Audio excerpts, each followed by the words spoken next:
Bonsoir à tous et bienvenue pour cette FAQ. Yanis Morio, vous avez une question, je crois, pour nos invités. Quelle est votre question, Yanis? N'oubliez pas, Yanis, qu'il faut appuyer sur le petit bouton bleu afin J'avais de vous appuyé, mais il exprimer. avait plus donné, effectivement. Eh bien, bonsoir à tous. Et puis, donc j'avais effectivement une petite question, surtout pour Arnaud, que je salue d'ailleurs et que je serais ravi de voir lors de son prochain passage en France. Et donc, petite question, effectivement, comme il est dans le cœur du Vieux Sud, donc dans l'Alabama, est-ce qu'il a des contacts avec les paléoconservateurs, notamment ce qui gravite autour de Pat Buchanan, tous les, euh, tous ces réseaux vraiment du Vieux Sud, les républicains agraires, enfin tout ce qu'on aime, quoi. Oui, tout à fait. Alors ici, il y a une organisation qui s'appelle le Eagle Forum of Alabama, qui est un think tank proche du Parti républicain et qui est vraiment sur ces idées-là, qui est vraiment sur le paléoconservatisme. Donc le paléoconservatisme, pour nos auditeurs, je sais pas comment on dit sur Telegram, c'est des auditeurs peut-être. Auditeur, C'est oui. en fait, c'est le conservatisme le plus traditionnel, quoi, un petit peu type 19e siècle, un peu comme le courant bonapartiste chez nous. Voilà. Donc ça, c'est encore très présent dans les États du Sud. Donc quand on mentionne le Sud ici aux États-Unis, pour ceux qui voudraient avoir une petite idée au niveau de la géographie, c'est les États qui vont de la Virginie sur la côte est jusqu'au Texas et en, toute cette partie-là en fait, hein, qui va au nord du Kentucky avec le Kentucky, le Tennessee, l'Alabama, la Géorgie, les deux Carolines, la Floride, la Louisiane, le Mississippi, voilà. Merci beaucoup pour avoir répondu à Yanis Morio. Nous passons directement à la question suivante, et c'était Maël qui avait levé la main en premier, je crois. Bonsoir Maël, comment allez-vous? Quelle est votre question? Et bonsoir Alexandre, bonsoir tout le monde. Alors moi j'avais une question plus pour Arnaud qui avait évoqué au début d'émission que les États-Unis étaient plus intéressants fiscalement. Du coup j'aurais voulu savoir si il pouvait faire un petit tour d'horizon des différences fiscales autant pour les ménages que pour les entreprises et savoir si c'était comment dire transposable sur le système français actuellement. Voilà, bonne soirée. Ok, donc au niveau de la taxation chez les entreprises, on est sur 25% ici aux États-Unis. Et au niveau des ménages, alors il y a l'impôt fédéral sur le revenu et il y a l'impôt de l'État. Alors en fonction des États, ça varie. Certains États, comme le Dakota du Sud, n'ont pas d'impôt local sur le revenu. Certains impôts, comme la Californie, vont vous arranger comme jamais à la française, donc avec un taux d'imposition qui est très élevé en Californie. Mais relativement, au niveau de l'impôt fédéral, c'est relativement correct. Déjà, les 22 800 premiers dollars sont exonérés d'impôts. Et après, on commence sur une tranche à 10% et après, bon, c'est progressif, hein. Mais l'impôt sur le revenu n'est pas très élevé. Après, la différence se fait surtout au niveau des taxes. Comme je mentionnais, la TVA ici dans l'Alabama, elle est de 4%. Après, les villes et les comtés ajoutent leur propre taux. On est sur une moyenne dans l'Alabama entre 8 et 9%, ce qui est assez élevé. La plupart des États sont à 6-7%. Certains États, je pense à l'État de Washington, sur la côte ouest, là où il y a, comment ça s'appelle, Portland. Non, Portland, c'est dans l'Oregon. Washington, c'est Seattle. Seattle, là-bas, il y a pas de TVA. Après, les taxes, les autres taxes, par exemple sur le tabac, sur l'alcool, sur l'essence, sont des taxes qui sont gérées localement. Dans l'Alabama, elles sont très faibles. J'ai fait le plein hier, j'ai payé 2,75 $ pour un gallon d'essence. Donc, disons 2,50 € pour 4 litres. Voilà. Ça vous donne une idée du prix de l'essence ici. Il y a très peu de taxes. Après, il y a aussi toutes les taxes cachées qu'on a en France, par exemple la facture d'électricité, les taxes aussi sur Internet, la redevance télé, ce genre de choses qui n'existent pas ici, tout simplement. Justement, Arnaud, tant qu'on parle d'électricité, là, moi ça m'intéresse, je voudrais te poser une question là-dessus. C'est à peu près quoi le prix du kilowattheure aux États-Unis actuellement? Parce que je sais que les Américains, vous avez beaucoup de centrales nucléaires, vous avez un système électrique assez développé. Ça dépend des J'aimerais. États. Ouais, Mais ici, moi, d'accord. je suis à 14 centimes le kilowattheure. Ouais, bon, c'était un un petit peu, c'est un peu comme la France, quoi, avant les augmentations récentes, on va dire. Après, il faut Et savoir après, que dans l'Alabama, nous, on a l'Alabama, bon, il y a 4 millions d'habitants, ça fait un quart de la France en taille, mais on n'a que 4 millions d'habitants, et on a une énorme centrale nucléaire à Dothan, dans le sud-est de l'État, où il y a 2 d'accord. réacteurs, et pour le reste, c'est du bon charbon local Hum, qui vient de l'Alabama. d'accord. Ok. Voilà. Il y a un petit peu de renouvelables, hein, Hum. mais ici, les renouvelables, ça n'a pas pris. Voilà, Et après, au niveau des fournisseurs, est-ce qu'il y a plusieurs fournisseurs comme maintenant en France, ou c'est un fournisseur local qui a vraiment l'exclusivité du marché? Ça se passe comment? Bon, il me semble que sur les centrales électriques, il me semble qu'il y a plusieurs opérateurs, mais ouais. sur les fournisseurs, est-ce que c'est pareil? Alors, en fait, ici, sauf exception, l'exception, elle est dans la vallée de la rivière Tennessee, le fleuve Tennessee, où il y a la Tennessee Valley Authority, l'autorité de la Hum, vallée du Tennessee, qui a été créée à l'époque du président Roosevelt, où il y a une série d'énormes barrages hydroélectriques. Et c'est une société publique, et eux, ils ont l'exclusivité de la fourniture électrique sur tous les comtés du Tennessee, de l'État du Tennessee, et sur quelques comtés dans les États voisins, par exemple le nord de l'Alabama, vers Huntsville, mais aussi dans le Kentucky, etc. Sinon, c'est une société locale en fait qui a un contrat avec l'État. Nous ici dans Alabama, la plupart de l'État c'est Alabama Power, qui est une filiale de Southern Energy, qui est l'opérateur principal dans l'Alabama, en Géorgie et au Mississippi. Voilà. Et les centrales ici, les centrales, elles sont possédées par les opérateurs. d'accord. Ok. Voilà, donc c'est Alabama Power qui finance la centrale nucléaire à Dothan et son entretien. D'accord, d'accord. Voilà. Et maintenant, la question suivante. Alors, je la donne à Vivien, tout d'abord, et ensuite je la donnerai à Bardamuka USA. Vivien, vous êtes membre du Conseil national, fier militant du Parti de la France de Normandie, fidèle auditeur également. Vous avez la parole. Bonsoir Alexandre, bonsoir Maxime, camarade Maxime, et bonsoir Arnaud. Salut Alors Vivien. moi j'ai une question pas du tout sur le sujet de ce soir, bien sûr. Comme vous avez pu le voir ces derniers jours, le Rassemblement national, par le biais de son bras droit, par le bras droit de Marine Le Pen, Jean-Philippe Tanguy a eu certains propos envers l'ultra-droite. Le parti de Malika Le Pen s'est de nouveau démarqué aujourd'hui à l'Assemblée nationale en étant absent sur un vote important quand même, parce qu'on parle des accords de 1968. Donc je voulais avoir l'avis de Maxime Morlon et de Arnaud s'il le veut, sur cette absence, parce qu'il a manqué 38 voix et il y a eu 40 députés du renoncement national qui ont été absents aujourd'hui. Voilà, donc je voulais avoir votre avis. Bonne soirée à tous et à Alors très vite. personnellement, je ne suis pas énormément la politique française de près, donc ça, je vais plutôt laisser ça à Maxime.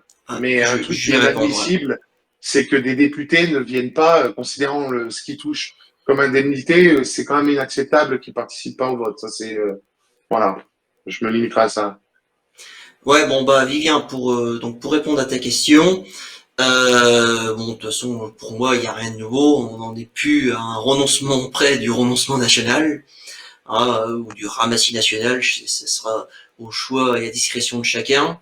Pour moi aujourd'hui ce parti ne fait plus partie de la droite nationale, c'est un parti de droite classique qu'on peut dire qui a remplacé l'UMP quoi. Voilà, puisque maintenant les républicains ne représentent plus grand-chose, et au fur et à mesure des élections, je pense que les républicains vont justement se réduire de plus en plus au profit du RN. Mais après, pour en revenir aux propos de Jean-Philippe Tanguy, bon, franchement, que pouvons-nous attendre d'un tel guignol? Ce mec est un guignol, tout simplement. Il est député par défaut. Euh, dans une société normale, dans un pays normal, euh, dirigé par des politiciens, on va dire, avec des gens qui tiennent encore la route, il n'aurait jamais été député, ce gars-là. Voilà, il n'aurait même jamais pu percer en politique. Voilà, donc c'est tout simplement ça. Aujourd'hui, le renoncement de la classe politique, et pas qu'au Rassemblement national, mais en général en France, c'est signe d'une société malade, d'un régime républicain qui est en fin de vie, qui est en pleine déconfiture, et dont il faudra mettre fin le plus rapidement possible, car il n'y a pas plus mauvaise chose justement comme c'est la mort lente. Voilà. Moi, je pense qu'il faut mettre très rapidement un terme à ce régime, tout simplement, remettre en cause le principe de l'Assemblée nationale, le principe du Sénat. Enfin, il faut revoir tout ce système complètement. Et puis, comme le disait Arnaud tout à l'heure, quand on gagne plus de 5 000 euros par mois, ce qui me semble c'est 5 000 euros par mois de salaire pour un député hors note de frais, qui, avec les frais de mandat, ça peut monter jusqu'à 12-13 000, il me semble. C'est totalement une honte de ne pas venir et de ne pas être présent tous les jours à l'Assemblée nationale. Moi, je suis désolé, aujourd'hui, n'importe quel salarié en France, cadre, non cadre, peu importe, si vous manquez un jour chez votre employeur qui n'est pas justifié, c'est un abandon de poste, vous êtes viré. Et ben là, ça devrait être pareil, tout simplement. Oui, et puis des retenues sur salaire, tout simplement. Et oui, Voilà, même pas. Moi, je pense qu'il n'y a même pas de retenue sur salaire à faire. Si tu viens pas au travail, c'est pour moi un poste de député, c'est comme le peuple français qui t'a élu. Et enfin, les gens de ta circonscription, ils ont voté pour toi, pour que tu sois élu, pour que tu occupes la place. Ils payent des impôts justement pour te payer ton indemnité, tes frais de mandat et tous les frais associés. Et ben, tu dois c'est ton devoir d'occuper ce poste et de faire ton boulot, tout simplement. On te confie un travail. C'est comme si tu avais été reçu à l'entretien d'embauche pour un poste, je sais pas, du directeur de service, technicien en électricité, enfin peu importe, on s'en fout. Et donc aujourd'hui, donc ces gens déjà là ne respectent pas leurs électeurs déjà en ne venant pas justement les défendre au sein de l'hémicycle. Donc déjà ça c'est pas normal et en plus de ça ils ne respectent même pas le programme sur lequel ils ont été élus. Voilà, aujourd'hui le Rassemblement national je crois 88 ou 89 députés. Bah, moi je suis désolé, j'ai l'impression qu'ils en ont zéro. J'ai l'impression que même sous la précédente mandature où ils étaient que 3 ou 4, ils faisaient plus de bruit. Là maintenant il n'y a plus rien. Voilà, on les entend plus. Ils sont totalement alignés sous la politique macroniste. Voilà, de temps en temps, il y a un petit coup d'éclat, il y a un petit clash pour le folklore entre Marine Le Pen et Éric Dupond-Moretti, qui se permet quelques largesses, mais ça va pas plus loin que ça reste du théâtre. Et il n'y a rien de concret dans tout ça, malheureusement. Et ça, faut pas s'étonner justement que ça détourne de plus en plus de Français de la politique. Aujourd'hui, ce régime républicain, cette 5e République, on l'a d'ailleurs évoqué pendant l'émission, est profondément malade. Et moi, je pense que le constat, il est simple, et que la solution, elle est simple, c'est qu'il faut y mettre fin le plus rapidement possible. Merci Maxime et Arnaud pour votre réponse. Je donne maintenant la parole à Bardamuka USA. Bardamuka, est-ce que vous m'entendez? Eh oui, bonsoir tout le monde. Alors moi je voulais simplement vite fait donner mon expérience de jeune expatrié, puisque ça fait un mois que je suis dans l'Ohio, à Youngstown, entre Pittsburgh et Cleveland. Donc en tant que nation expatrié, ce qui est très drôle ici, alors c'est quelques anecdotes qui m'ont fait rire. La première chose qui est drôle, c'est de voir la gueule de ses collègues américains quand on leur explique ce qui se passe en France. Et quand on leur explique que quand quelqu'un déboule chez toi à 2h du mat', pas forcément pour prendre l'apéro, c'est pas pour vous voler du lien, et que vous n'avez pas le droit de le dézinguer ni même de lui casser la gueule, les collègues n'en reviennent pas. Déjà, ils ne me croient pas. Oui. Donc c'est compliqué. Ouais, donc j'ai un autre collègue français qui est avec moi. Donc heureusement qu'il est là pour corroborer mes propos.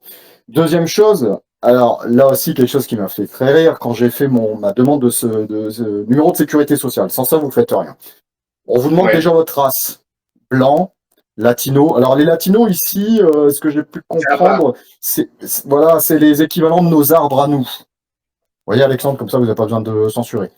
Et on demande après voilà, si vous êtes noir ou si vous êtes asiatique. Ça c'est très drôle. Et il y a une chose aussi alors il y a tellement de choses qu'on voit aux USA. La vie est quand même très très chère ici en Ohio. Et là, les collègues se plaignent de payer trop d'impôts, de taxes. Alors nous, on a une taxe Youngstown parce que la ville de Youngstown est en train d'être reconstruite parce qu'on est sur la la Rust Belt. C'est en fait une zone qui a été dévastée industriellement. Et ils sont en train de se plaindre qu'ils payent trop de taxes. Je leur ai montré ma fiche de salaire française avec les lignes sur les lignes. Il y a eu des AVC, je suppose. Il y a eu dû avoir des AVC parce que moi, quand j'expliquais aux gens près de chez moi comment ça fonctionnait les impôts en France, les gens étaient par terre. Vraiment, comprenaient pas. Moi, j'aurais eu du mal à expliquer ce que c'était comment ça s'appelle, la CSG sur la Oui, CSG. Alors, oui, oui, voilà, ça, j'ai eu du mal à leur expliquer. Et il a fallu que je demande à ma mère qu'elle m'envoie une photo du prix du gasoil et de l'essence de France pour leur montrer ce que ça coûtait. Là, plus personne s'est plaint.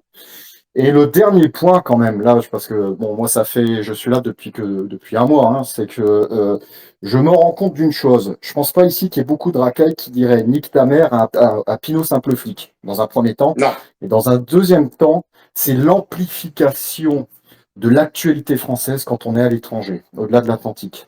C'est incroyable l'affaire Thomas, l'affaire qui s'est passée là, il y a dernier à Paris et tout ce qui se passe, mais c'est amplifié quand vous recevez l'information française. Moi, j'ai l'impression, et bon, c'est pas le cas parce que je suis toujours en contact avec la France, j'ai l'impression qu'on est au bord de la guerre civile en France. C'est ça, c'est être expatrié, c'est aussi avoir des informations qui sont démultipliées. Et l'impression oui. délétère qu'il y a en France, mais moi je me dis, mais c'est pas possible, ça va péter, quoi. J'ai cette Voilà, même impression moi aussi quand je vais à chaque fois que je vais à l'étranger, pas qu'aux États-Unis, hein, mais même dans d'autres pays, on va dire Moyen-Orient, tout ça et tout, c'est la même chose. C'est incroyable. Oui, alors pour revenir sur ce que tu disais par rapport à la police, la différence ici entre la police ici et la police en France, c'est que la police ici est très très respectueuse. La façon dont ils viennent, ils vous abordent, ils sont très polis, ils sont propres sur eux. Bon, il n'y a pas de tutoiement, enfin en anglais il n'y a pas de tutoiement non plus, mais Hum, ils sont vraiment dans une approche. Moi j'ai déjà eu des contrôles routiers en France à de nombreuses reprises, et par exemple avec la BAC, ils sont pas toujours très très courtois et agréables. Par contre, aux États-Unis, autant les flics sont super polis, super courtois, super corrects, autant vous leur manquez de respect ou vous faites un truc bizarre, là, il n'y a plus de limite. Ils vont vous monter en l'air littéralement. Et ça, j'ai une anecdote. Quand je fumais encore des cigarettes, ça m'est arrivé d'aller à la station-service la nuit acheter des clopes. Et toujours une station-service où j'allais. Et je suis allé une fois à 2 heures du matin et il y avait une quinzaine de voitures de flics sur le parking, les gyros, il y avait les chiens, il y avait tout, quoi, AR-15 et tout.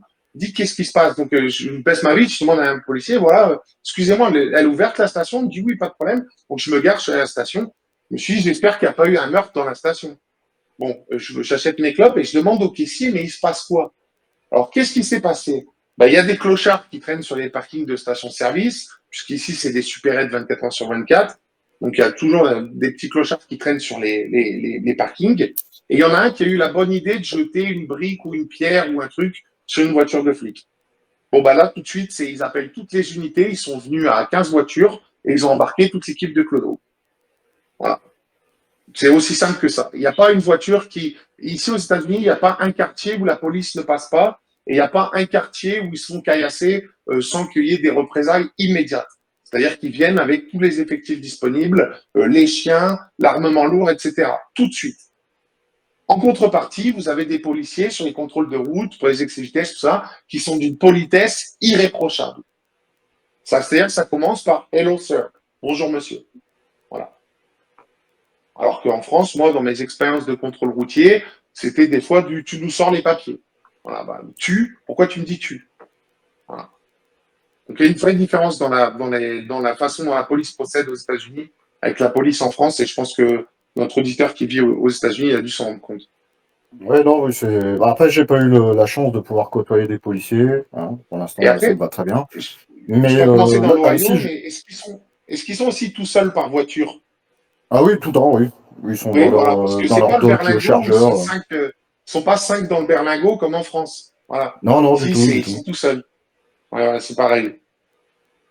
Et ce que j'ai pu aussi, alors par contre, il y a un poncif alors, qui vient aussi de France où on m'expliquait qu'aux États-Unis, les mecs ils bossent 35 heures par jour et Non. c'est et là je me rends compte que le contract c'est le contract.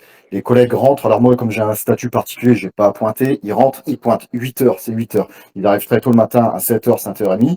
Moi je m'attendais qu'ils fassent des journées de 12, 14 heures. Alors peut-être les opérateurs, c'est 8 heures. Et à 3, donc il commence à 7h, 7h30, et à 15h30, il n'y a plus personne.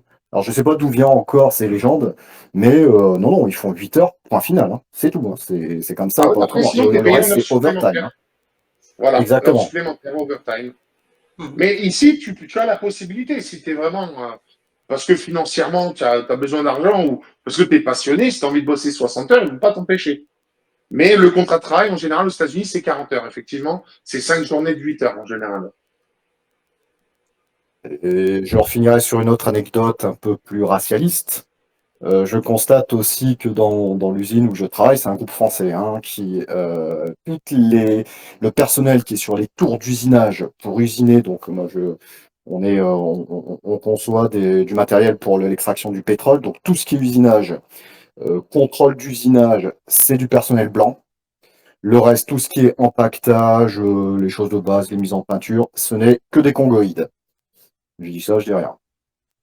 Après, tu sais, ça dépend des endroits parce que en Floride, les jeux sont interdits, mais il y a une réserve indienne, les Indiens Séminoles. Ils ont une petite réserve, ils ont construit des casinos et eux, les Indiens vivent en dehors. Et si tu vas au Hard Rock Hotel et Casino de Seminole City, entre Miami et Fort Lauderdale, tu verras que les gens qui font le ménage sont souvent latinos ou noirs, les croupiers sont blancs, et tous les managers, n'importe qui avec un poste à responsabilité, est un Amérindien. Donc ça, après, ça dépend des endroits, tu vois. Ça dépend des endroits. Et en tout cas, merci pour vos expériences. Maël, je vois qu'il lève la main. Maël, nous vous écoutons. N'oubliez pas d'appuyer sur le petit... Voilà, parfait. Ouais, je suis un boomer. Non, du coup, je voulais rebondir. Ça m'a donné une idée de question pour ce qui est la relation employeur-employé aux États-Unis et comment ça se passait globalement. Et si l'équivalent du code du travail était aussi contraignant qu'en France. J'imagine que non, mais je préfère avoir un avis. Non. Clairement, non, le code du travail n'est pas aussi contraignant qu'en France. Les labor's law, le code du travail est très petit ici. En fait, c'est principalement, comme disait notre auditeur précédent, c'est principalement régi par le contrat, en fait. Donc ici, quand tu signes un contrat de travail, tu as intérêt à le lire parce que toutes les conditions de ton emploi et tout ce qui va autour de ton emploi, les pauses déjeuner, les congés, etc., tout est désigné dans le contrat de travail. Et c'est comme ça qu'il y a énormément de sociétés ici aux États-Unis qui proposent la mutuelle pour les dents, pour les lunettes, tout ça est inclus. Parce que ça aussi, on n'en a pas énormément parlé. Il y a aussi un cliché qu'aux États-Unis, la santé coûte cher. Clairement, non. C'est pas vrai. Moi, je paye, ma mutuelle me couvre intégralement et elle me coûte $1 200 tous les 4 mois. Donc $300 par mois. Et avec ça, je suis couvert intégralement. Voilà.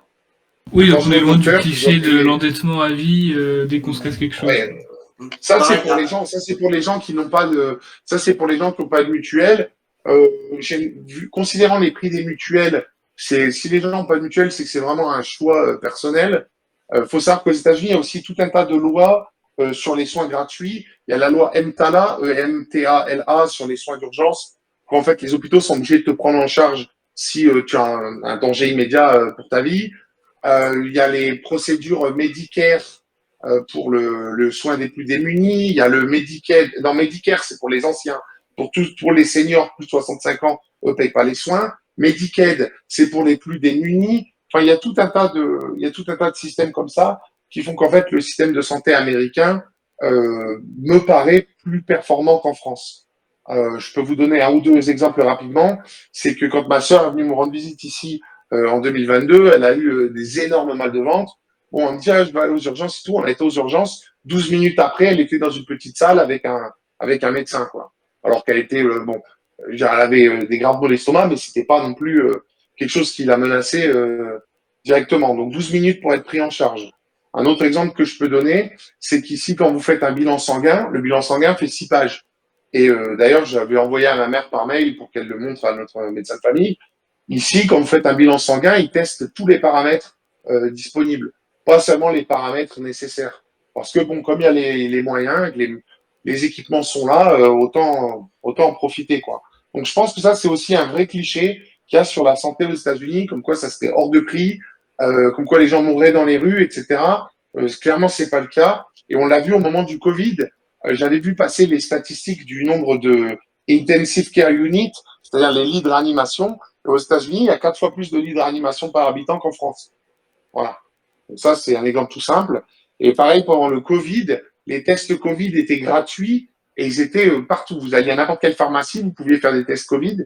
et c'était pris en charge par l'État. Donc, je pense que sur la santé, c'est pas parfait, mais on est loin des clichés, effectivement. Pareil, petite question que j'aurais aussi, Arnaud, par rapport aux relations employés-employeurs aux États-Unis. Je pense que c'est aussi une légende, comme quoi tu peux te faire virer du jour au lendemain, même si on n'a rien contre toi, tu fais bien ton boulot. Est-ce que ça, c'est la réalité des choses, quoi? Ça dépend du contrat. Ça dépend Ouais, du contrat parce d'accord. que ici, tu as le mi-temps, tu as le plein temps. Ça, c'est une variable. Et la deuxième variable, c'est est-ce que tu es employé long terme ou est-ce que tu es casual? Casual, c'est un statut, c'est presque comme de l'intérim renouvelable, quoi. D'accord, ok. Bon, si tu es casual, tu peux être dégagé sans aucune raison et généralement, le contrat prévoit pas d'indemnité. Voilà. D'accord. Ok. Ça marche. C'est Voilà. intéressant de Ici, il n'y a pas démolir beaucoup comme ça. d'agences Oui, d'intérim. allez-y, Il Arnaud. n'y a pas beaucoup d'agences d'intérim ici. Donc, si une société, je sais pas moi, tu as une entreprise, tu as besoin de quelqu'un pour 2, 3 mois, bah, tu vas juste employer quelqu'un pour 2, 3 mois. Tu vas pas passer par un statut spécial comme en France, aller chez Manpower ou Adecco, tu vois, faire un recrutement d'un intérimaire, etc. Ici, dans ce cas, c'est ce qu'on appelle un emploi casual. Donc, je sais pas comment ça se traduit en français, mais c'est très proche de l'intérim, quoi. C'est-à-dire des missions de courte durée qui te donnent aucun droit spécifique sur l'entreprise. Effectivement, c'est intéressant de démolir les clichés. Alors j'ai fait une petite erreur, messieurs, vous m'excuserez, j'ai oublié de parler des actualités. Vous savez qu'on prévoit toujours 5-10 minutes pour parler des actualités. Alors j'ai essayé, c'est surtout des actualités françaises, hein, je suis désolé mon cher Arnaud, mais vous êtes aussi français, rappelons-le. Par Oui. exemple, Ben, je suis par français, ex- hein. Moi, je suis ah oui, bien résident aux sûr. États-Unis, mais je suis pas américain pour le moment. Donc, je suis D'accord, oui, français. vous n'avez pas encore les papiers. Voilà. D'ailleurs, bah tiens, tu me tends une perche là. Quelles sont les conditions d'obtention de la nationalité américaine? Il faut combien de temps de résidence? Est-ce qu'il faut avoir travaillé tant de temps? Ça se passe comment? Alors, en fait, il faut d'abord avoir la résidence permanente, donc la fameuse green card. Et à partir de là, c'est 4 ans et 3 mois minimum pour obtenir la nationalité, que ce soit par mariage ou que ce soit par une demande que tu fais. Et après, donc, il y a une enquête de voisinage, il y aura des entretiens avec l'immigration, il faut prouver que tu es intégré, etc. Et là, après, tu obtiens la nationalité. Mais c'est au moins 4 ans et 3 mois après D'accord. avoir obtenu la résidence permanente. Ouais, ça fait déjà une bonne mise à l'épreuve, déjà. Oui. Et puis, c'est pareil, je veux dire, le fait qu'il y ait une enquête de voisinage, le fait aussi qu'il y a un test à passer, tu sais, avec des questions sur l'histoire des États-Unis, sur l'hymne national, etc. Tu es quand même obligé de démontrer une certaine forme d'intégration. Ok. Voilà. Ok, merci pour la réponse, effectivement, c'est une question intéressante de voir aussi un peu les différences avec la France. Alors comme actualité, j'ai noté quoi? Alors j'ai noté qu'on parle d'un potentiel confinement olympique. Je ne sais pas si vous avez vu cette information. Après le confinement Oui. sanitaire, le confinement olympique. Enfin, je ne sais pas, est-ce que vous Avec voulez le QR réagir code. là-dessus? C'est absurde. Le retour du Quel- QR code qui devait être C'est ça, temporaire. J'ai vu ça. c'est ça, mais c'est absurde. Enfin, aux États-Unis, est-ce que Mais ça écoute, pourrait se passer, quelque chose comme ça? moi, je suis arrivé en août 2020 ici, et ici dans l'Alabama, le port du masque était obligatoire dans les lieux publics. C'est-à-dire à l'université, à la poste, etc. Dans les lieux publics de droit privé, comme les supermarchés, c'était pas obligatoire. Résultat, personne portait le masque. Les restaurants étaient ouverts, les bars étaient ouverts, les cafés, Starbucks, tout ça est ouvert. Quand je suis arrivé, les cinémas n'étaient ouverts que le soir, parce que comme il n'y avait pas assez de films à projeter, ils fermaient l'après-midi en fait. Mais il n'y a pas eu ici dans l'Alabama, il n'y a pas eu de confinement comme en France. Et pour revenir à ce que tu disais sur le confinement olympique avec le QR code, je pense que maintenant que les Français ont bien été habitués à des QR codes et tout ça, bah maintenant on peut s'en servir à toutes les occasions. Et c'est là où je pense que les Américains, surtout dans les États ruraux et dans les États du Sud, comme le Texas, tout ça, ou la Floride, qui ont refusé ce jeu-là, le jeu des confinements, le jeu des autorisations de sortie. Bon ben voilà, ça paye aujourd'hui. Parce que vous voyez, en France, les gens sont soumis à toutes ces obligations, le confinement, l'auto-attestation que j'ai connu moi-même début 2020, c'était ridicule. Voilà, maintenant que les gens ont été habitués à ça, bon, ben, on peut ressortir le QR code pour les Jeux Olympiques. Puis mettre les tickets de métro à 4 euros aussi. Oui, oui, ça c'est vrai que là je vais à Paris ce week-end, ça va piquer. Euh, que disez-nous? Oui, les actualités. Alors les actualités, j'en avais noté d'autres, hein. J'avais noté par exemple, au-delà du confinement olympique, qui est assez intéressant, Larcher, vous avez peut-être vu Larcher sur le plateau télé. Larcher, donc c'est le président du Sénat, si je dis pas de bêtises. Et on lui pose une question par rapport à Mélenchon, et du coup il a répondu ferme ta gueule Mélenchon, et ça fait la polémique.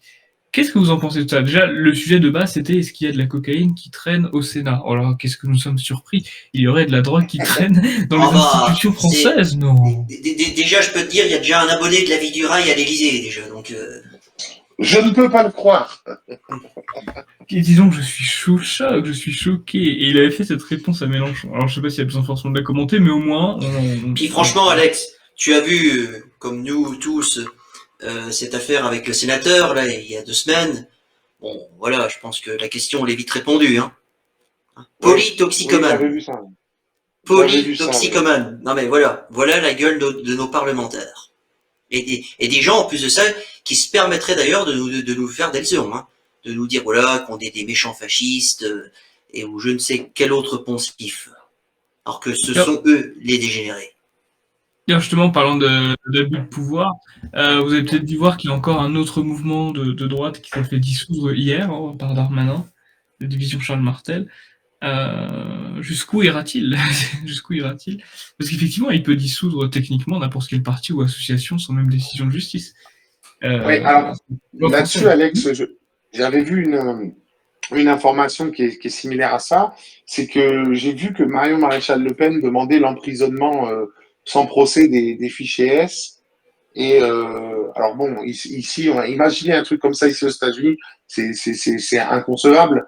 Parce que bon, certains vont parler de Guantanamo, mais Guantanamo, ça concernait quand même des personnels combattants étrangers.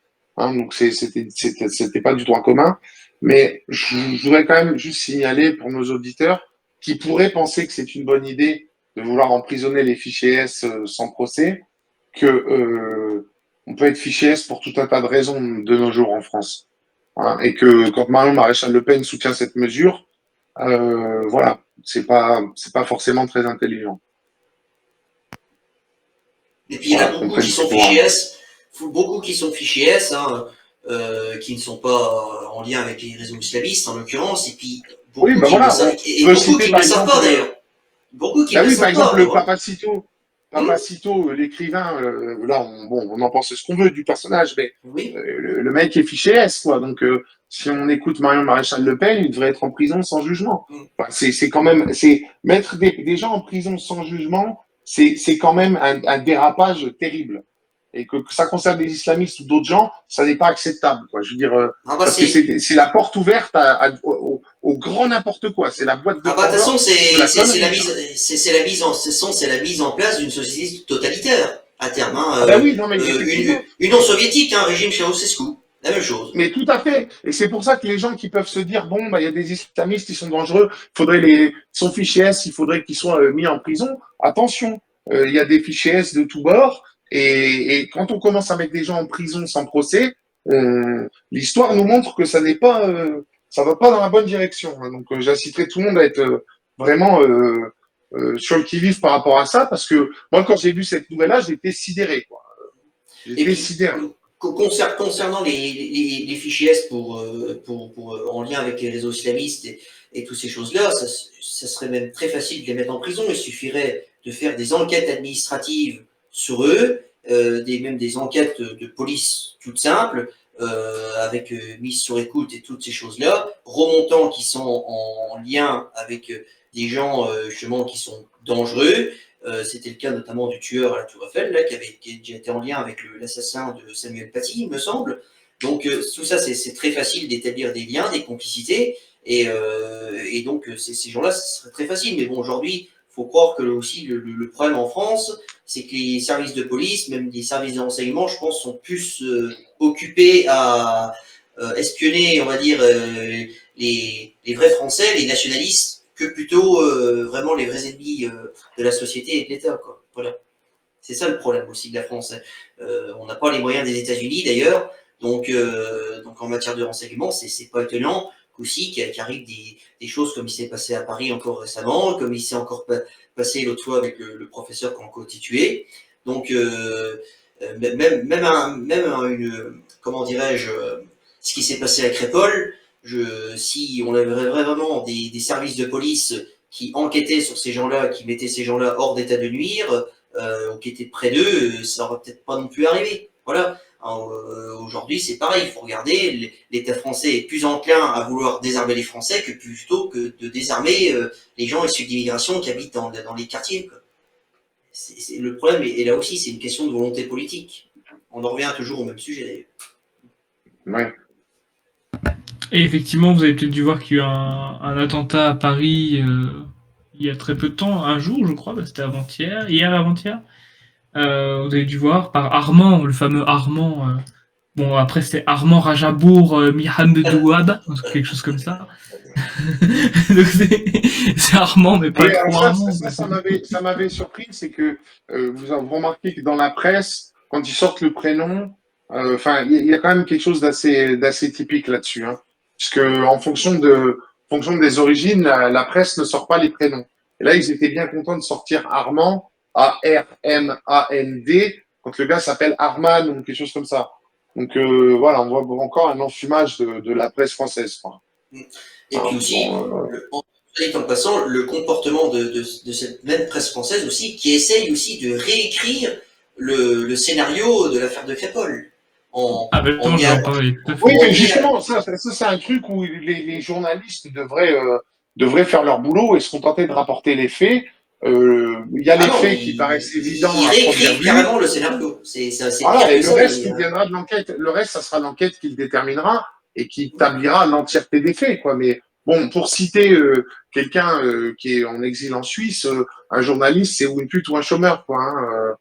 Voilà, et Patrick Cohen n'est pas au chômage. Donc voilà, vous en tirez les conclusions que vous voulez, quoi.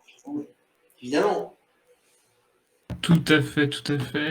Et sinon, autre actualité que j'avais, je crois que c'est la dernière que j'avais notée, Rima Abdul Malak, donc qui est ministre de la Culture, qui veut qui veut imposer en tant que futur directeur d'établissement culturel uniquement basé sur leur couleur de peau au niveau du recrutement. C'est-à-dire qu'on refuserait les directeurs qui sont blancs. Voilà. Alors ça, c'est n'importe quoi. Ça, je veux dire, déjà en France, c'est pas légal, hein, en fonction du droit actuel. Et il faut prendre les gens sur leurs compétences, quoi. Je veux dire, à un moment, qu'est-ce que ça va donner une société où on prend des gens pour leur couleur, leur sexe, leur genre, leur orientation, ça devient n'importe quoi. Non, à un moment, c'est pas viable sur le long terme. Bon, je vais pas ça va être un petit peu en dessous, un petit peu bas comme réflexion, mais bon, déjà, comme on voit la tête de cette fameuse Rima Abdul, je sais pas quoi, là, moitié hybride, moitié extraterrestre, on sait pas d'où elle sort. Voilà, franchement, on sait pas d'où elle sort, hein. Je sais pas de quelle contrée vient cette bonne femme, là, parce qu'elle ressemble Liban. Du tout. Ah moi, tu m'excuseras, j'ai été au Liban, à mon avis, ça doit pas être une Libanaise descendante des Phéniciens, hein. Ça, c'est clair, hein, parce que moi, je peux te dire, je connais très bien le Liban. Je peux t'assurer que les femmes libanaises, je les mets dans mon top 3 des plus belles femmes du monde. Voilà. Oui, c'est assez connu, ça d'ailleurs. Voilà, c'est assez connu. Voilà, donc elle, à mon avis, soit c'est une imposture, à mon avis, on n'est pas au courant de tout, je pense, hein. Voilà, donc c'est très bon. Voilà, c'est symptomatique. Cette idée est symptomatique de ce gouvernement, hein, qui fait tout à tort et à travers, qui toutes les décisions qu'il prend sont le contraire de la logique, justement, et on voit où c'est en train de nous amener, hein. D'ailleurs, la période la plus faste à cet illogisme, c'était pendant le Covid, hein. Voilà, on avait un François Pillon de première catégorie, en la personne de Jean Castex, qui nous disait que dans les bars, on n'avait pas le droit de consommer debout, mais qu'on avait le droit de consommer de manière assise, quoi. Voilà, c'est du grand n'importe quoi, quoi. Voilà, mais en fait, c'est à se demander si les politiques en France, moins ils ont de pouvoir et d'influence sur la réalité concrète du pays, que ce soit l'immigration, la sécurité, l'économie, plus ils vont chercher des petits trucs comme ça, tu sais, comme la sécurité routière, où là, durant le Covid, à vraiment être très très dur, avec des auto-attestations, etc. Tout ça devient un peu un cirque, quoi. Vraiment, c'est terrible, quoi. Bah, ça ressemble à une fuite en avant de gens qui perdent le contrôle. Enfin, Oui, et qui c'est ça. essayent justement de reprendre le contrôle avec des mesures complètement absurdes, mais au contraire, ils s'enfoncent de plus en plus. Mais c'est ça, et ça fait Ça a penser, l'effet contraire de ce qu'ils voudraient faire. mais ça fait penser à la fin de Constantinople, quoi. Je veux dire, les mecs sont assiégés, mais ça parle du sexe des anges, quoi. Voilà. Ça n'a aucune prise sur la réalité, donc ça parle de sujets futiles. Enfin, c'est aberrant, quoi. Et ça, c'est vrai que dans la politique française, c'est pas nouveau, hein. C'était déjà, ça a commencé sous François Hollande à vraiment déraper de ce côté-là, hein. Tout à fait.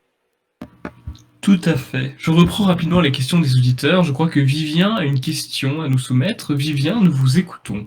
Alors oui, j'ai une question à soumettre, hein. Je suis pas là pour venir parler de l'accent arabe de Alexandre, malheureusement, hein. Abdul Enfin, Malak. l'accent. Voilà, donc j'avais une question pour Arnaud, en fait. Alors c'est une question d'un auditeur qui s'appelle Johan, qui est adhérent Reconquête, adhérent de l'Orne, et en même temps adhérent du Parti de la France.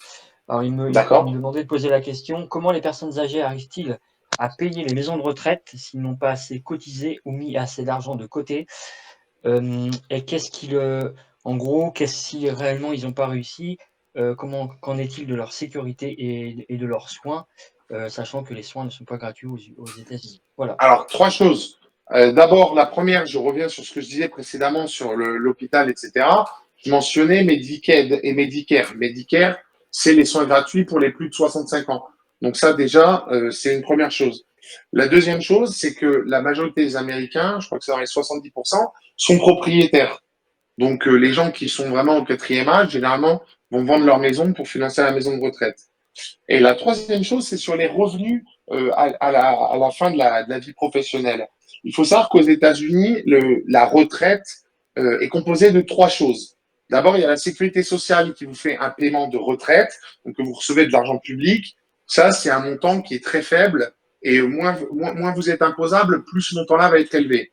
À côté de ça, vous avez le pension, les fameuses pensions, avec les fonds de pension, qui sont en fait des cotisations qui ont lieu tout au long de votre vie, où votre employeur va payer 4, 5, 6% de salaire en plus, qui seront bloqués sur des comptes de pension. Et donc cet argent va s'accumuler par le jeu des intérêts. Et à la fin, vous pouvez débloquer cet argent-là ou l'utiliser pour recevoir des dividendes annuels, par exemple, ou trimestriels. Et le troisième point, c'est l'épargne personnelle. Alors ici aux États-Unis, dans le code fiscal, c'est l'article 401K, et donc c'est ce que les gens appellent les comptes 401K, 401K, et c'est en fait quand vous déposez de l'argent vous-même pour votre retraite sur un compte, vous pouvez le placer en actions ou en ETF, etc. Et cet argent-là, les plus-values ne seront pas taxées à partir du moment où vous le retirez pas avant l'âge de 55 ans et demi ou 56 ans et demi. Voilà. Donc c'est comme ça les trois moyens dont les Américains financent leur retraite, c'est le chèque de la sécurité sociale, donc qui est public, ce qui touche de leur pension, de leur carrière professionnelle, et ce qu'ils ont mis eux-mêmes de côté grâce à des dispositifs fiscaux avantageux comme le 401K. Voilà. Merci beaucoup Arnaud pour votre réponse. Et maintenant, la parole est à Léo. Léo, cher auditeur, vous avez la parole. En appuyant sur le petit bouton bleu qui est au milieu de votre écran, entre le bouton vide. Parfait. Vous m'entendez, bonsoir? Parfaitement. Oui. Je reviens sur ce que vous avez dit sur Monsieur Patrick Cohen qui nous explique comment dire, qu'en fait, c'est un fait divers, en fait, c'est des choses qui arrivent depuis toujours. Et moi, je me demande, est-ce que l'appartenance ethno-religieuse de Monsieur Cohen peut avoir un rôle dans sa façon de voir la société française? Et puis, oui, plus généralement, récemment, là, aujourd'hui, on a eu Monsieur Macron qui a fêté Hanouka avec je sais plus si c'est le président du CRIF, non, ou le grand rabbin de France qui célèbre l'entrée de Hanouka, qui semble être une fête républicaine, on va dire. Et voilà, est-ce que l'appartenance ethnique de Monsieur Cohen peut avoir quelque chose à voir avec sa vision de la France? Qu'en pensez-vous? Voilà, c'est ma question. Alors après, dans le cas de Patrick Cohen, je pense que c'est surtout son milieu de bobo germano-pratin, hein, je pense, hein, parce que Patrick Cohen, c'est vraiment la bien-pensance, voilà, hein, il travaillait sur France Inter, maintenant il est sur France 5, donc les médias publics, quelqu'un qui est positionné vraiment dans le centre-gauche. Enfin, ce mec, c'est le macronisme avant le macronisme. Hein. Donc je pense que dans le cas de Patrick Cohen, c'est plutôt, oui, c'est un bobo germano-pratin. Hein, je sais pas ce qu'en pense Maxime Morlon, mais je pense que ça a plus à faire avec ses accointances politiques. Hein. Oui, je serais un peu sur cette ligne-là aussi concernant le sinistre Cohen, effectivement, qui, au vu de sa carrière, justement, a démontré qu'il était dans le suivisme, tout simplement, du régime en place et de la doxa officielle. Oui, voilà. Après, personnellement, je pense que la culture est extrêmement importante. Donc, là d'où on vient, l'origine, etc. également. Évidemment. Patrick Cohen, c'est ambigu parce que Cohen, je crois qu'il est juste un juif séfarade, mais que sa mère est catholique, donc ce serait des réformés, et qui en plus, sa mère est catholique, donc je sais pas s'il a une éducation catholique, mais je le connais pas personnellement, mais de manière générale, oui, on peut admettre que quand tu as grandi dans dans la détestation du Christ et de la culture occidentale, tu n'as pas le même regard que quelqu'un qui est amoureux de cette culture, évidemment. Mais dans le cas de Patrick Cohen, je sais pas, je le connais pas assez. Donc je pense que mes invités vont me donner une réponse tout à fait Tu sais, pertinente. je pense que c'est surtout des gens qui aiment bien avoir des postes. Tu sais, c'est un petit peu comme toutes les. Bah, il vient de France Inter. Hein. Je veux dire, bon, France Inter, que ce soit les humoristes ou les journalistes, hein, c'est toujours des gens qui sont dans la route du système, hein, qui se veulent subversifs, mais je veux dire, voilà, enfin, la subversion n'est pas du côté des bobos germano-patins, quoi. Absolument. Je laisse maintenant la parole à Dindou Nufin. Je sais pas si je prononce correctement. Dindu nothing, ok. Oui, C'est de l'argot anglais, en fait. Dindu nothing, c'est j'ai rien fait, en fait. Ah oui, ok, d'accord. J'ai rien fait, mais écrit de manière rigolote, on va dire. Voilà. D'accord. Ok. Et ben, Did You Nothing, je sais pas si vous m'entendez, nous vous écoutons. Moi, je vous entends. Est-ce que vous m'entendez? Difficilement, mais ça va. Ça va, vous m'entendez? Bah alors, oui, en effet, Dindénophile, donc c'est... Ah non, en fait, non, on comprend. Je suis désolé, on comprend pas vraiment. Le son est très étouffé. Oui, je disais que... Vous m'entendez là? Là, c'est parfait, là.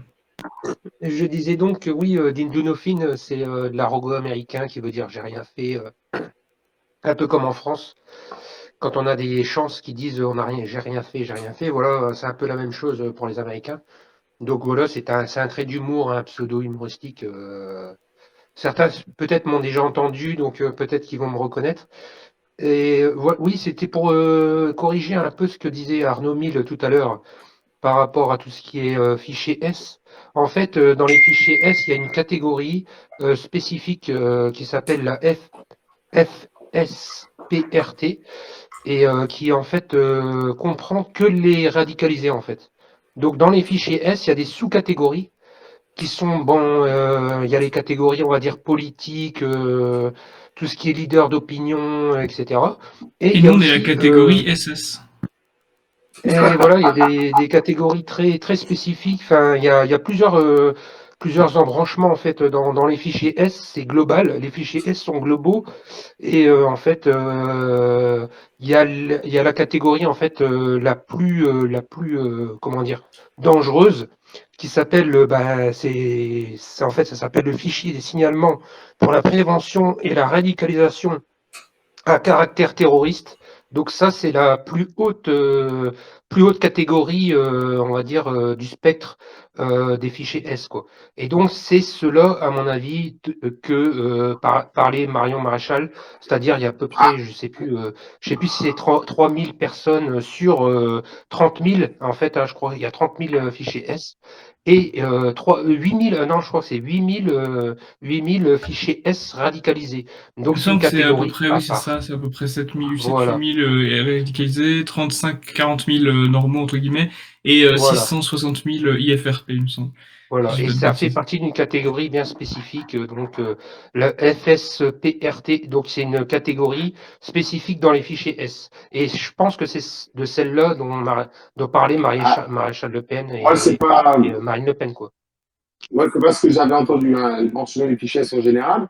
Bon, après, je ne connaissais pas hein, ces différentes distinctions degrés entre les fichiers S, on peut dire que c'est des degrés différents, mais je connais pas non plus la façon dont ça fonctionne, comment on décide qu'une personne est fichier S ou pas, et ça serait peut-être intéressant de regarder parce que ça m'a l'air finalement d'être une espèce de fourre-tout là-dedans. Parce que quand des gens comme Julien Rochdy, par exemple, donc qui est écrivain, hein, qui est youtubeur, on en pense ce qu'on veut au demeurant, mais là n'est pas la question, mais lui aussi disait le fichier S. Donc voilà, le gars écrit des bouquins sur Nietzsche et il fait le bellâtre sur Instagram, mais ce qui est vraiment une menace pour la sécurité de l'État, c'est quand même, ça pose des questions, quoi. Hein. Je sais pas ce qu'en pense Maxime. Il est quand même lecteur de Nietzsche, hein, quand même, donc c'est grave. Quoi. Oui, bah, de toute façon, effectivement, c'est clair qu'aujourd'hui, comme tu dis Arnaud, je pense que ce système de fichiers, c'est un petit peu fourre-tout. Alors, ça peut être valable justement pour des profils dangereux comme les radicalisés en lien avec l'islamisme radical, voire même de d'autres, on va dire, obédiences. Mais c'est vrai que pour aujourd'hui, on a des gens qui font, entre guillemets, qui sont des leaders d'opinion, qui font de la politique, qui sont rien que le fait de faire ça, ils se retrouvent dans ce fichier, quoi.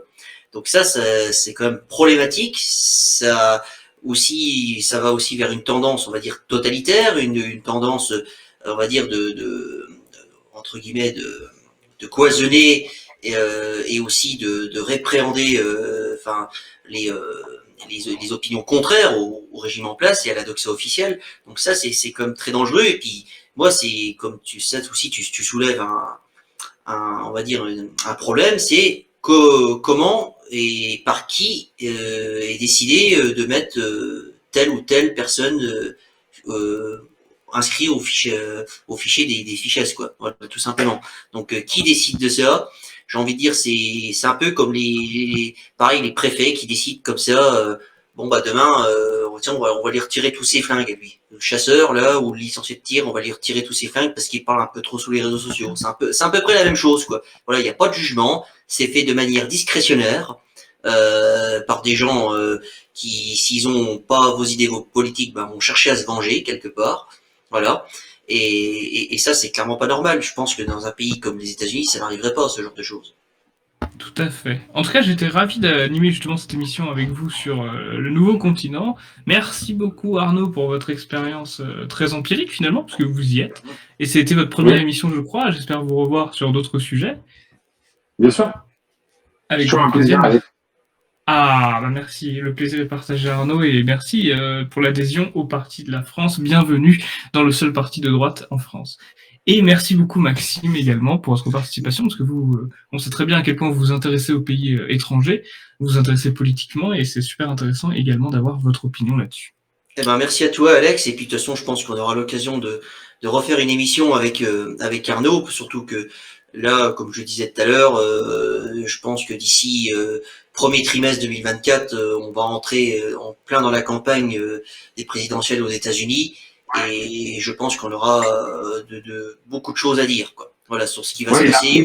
La primaire des Républicains est en mars, et à partir de là, c'est un coup d'envoi des 6 mois de campagne jusqu'à novembre, quoi. Hein. D'accord. Et puis aussi l'actualité aussi géopolitique aussi liée à cette élection américaine aussi qui risque également aussi d'être très riche. Hein. Je pense que d'ici là, le dossier ukrainien sera peut-être pas loin d'être finalisé. Il y aura aussi on va dire aussi de tout ce qui se passe au Moyen-Orient actuellement, en Israël. Donc ça aussi, ça va avoir beaucoup d'impact sur l'élection américaine à venir. Hein. Voilà, donc on sait à quel point que si le conflit en Ukraine perdure, que ça pourrait fragiliser le président actuel. Hein. Généralement, c'est jamais bon pour un président des États-Unis d'être encore empêtré dans une guerre au moment de sa réélection. Hein. Absolument. Et vous connaissez la chanson, évidemment, adhérez au Parti La France, mais laissez des commentaires, partagez l'émission, parlez de l'émission autour de vous. Moi, je vous donne rendez-vous la semaine prochaine pour une autre émission. Et jusque-là, passez une bonne fin de semaine, portez-vous bien, et surtout, vive la France. Au revoir.